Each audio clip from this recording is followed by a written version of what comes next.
Bom, a Ouvidoria Geral da União é um órgão que faz parte da Controladoria Geral da União e desde junho desse ano, quando saiu uma lei que regulamenta os direitos dos usuários de serviços públicos, a Ouvidoria Geral da União se preocupou em auxiliar os municípios, estados e municípios a se adequarem para conseguir cumprir essa legislação que, dentre outras coisas, obriga a criação de ouvidorias em qualquer órgão público, estadual, federal, municipal, executivo, legislativo, judiciário. E a gente sabe que duas são as grandes dificuldades para se implementar uma ouvidoria nos municípios, principalmente os municípios pequenos.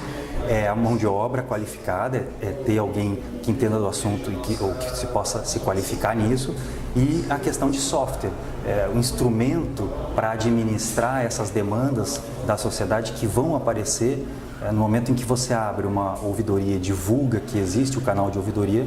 A tendência é receber bastante reclamação, denúncia. Então, num município pequeno, a vantagem de ter um software é que você despersonifica a pessoa que vai receber a manifestação. Eu não digo nem do denunciante. O denunciante nos pequenos municípios quase sempre é anônimo. O sistema vai ajudar nisso porque permite o registro, inclusive anônimo, das manifestações, até porque a própria legislação prevê que o tratamento tem que ser dado pelo conteúdo e não pelo nome ou ausência de nome, né? Então, no município pequeno, além de facilitar a manifestação do cidadão, que as pessoas se conhecem, às vezes são até parentes no município pequeno, fica mais fácil para o cidadão se manifestar e fica mais fácil para o servidor, que vai ter que dar encaminhamento para uma denúncia, por exemplo, demonstrando que aquilo veio via sistema, que existe um instrumento para gerenciar e que aquilo precisa ser dado o andamento correto.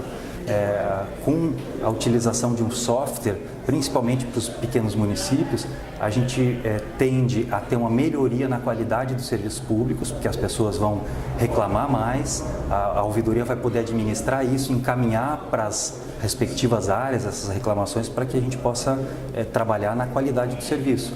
Hoje, 73% dos municípios do estado de Santa Catarina não têm ouvidoria.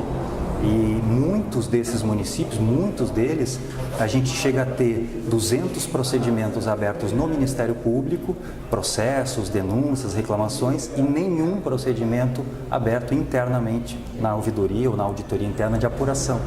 Então, a gente vai ter, com a utilização de um software de ouvidoria, a redução da quantidade de processos que os gestores da Prefeitura vão responder junto ao Ministério Público e o aumento da apuração interna dos problemas, que eu digo de lavar a roupa suja em casa. E aí o gestor, a princípio, ele deve preferir responder e resolver os problemas internamente do que ter que responder ao Ministério Público. E além disso, a aproximação do cidadão com o agente público através da ouvidoria, e o software é a ferramenta para isso, vai fazer com que o bom gestor consiga também mostrar melhor os seus resultados, porque a lei determina que anualmente a ouvidoria precisa publicar todas as reclamações, todas as críticas, todas as sugestões recebidas. Então, no momento em que a Prefeitura precisa publicar as reclamações, ela precisa internamente tomar providências, senão vai ficar feio, né? Então, eu imagino que vai ter um incremento na qualidade dos serviços públicos e até na imagem do poder público ao abrir uma porta de contato, de relacionamento com o cidadão, que é a ouvidoria. Hoje a gente não tem essa porta e os números mostram que o cidadão vai para o Ministério Público denunciar ou reclamar de um mau atendimento, de um veículo utilizado indevidamente ou de um servidor fantasma, etc.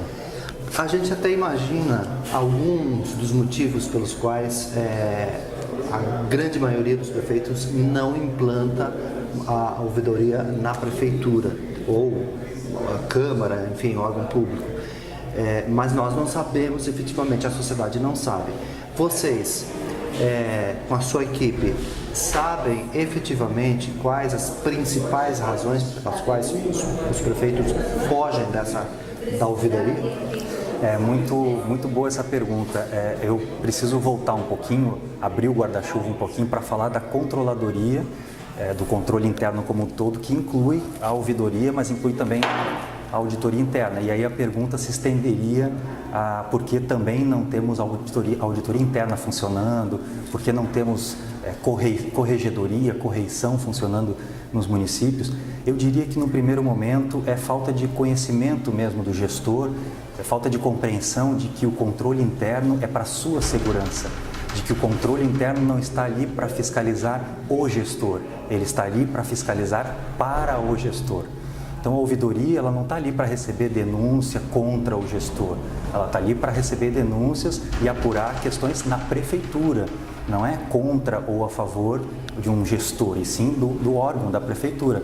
A gente costuma dizer que o controle interno, a ouvidoria, a auditoria interna são órgãos de Estado e não órgãos de governo. Eles precisam permanecer quando o gestor passa. E os gestores que passam, eles não têm essa consciência, essa compreensão de que isso é para a sua segurança. Então, imagina-se que o controle interno atrapalha o trabalho. Quando o auditor interno chega num órgão, num setor, aí lá vem o auditor, a ouvidoria vai receber denúncias, aí o prefeito vai pensar, por que eu vou criar ouvidoria, vou receber um monte de reclamação, denúncia política, tem muito argumento da questão do uso político de ouvidorias. Então, tudo isso se resume, na minha concepção, à falta de compreensão da importância e da segurança que esses instrumentos dão para o próprio gestor.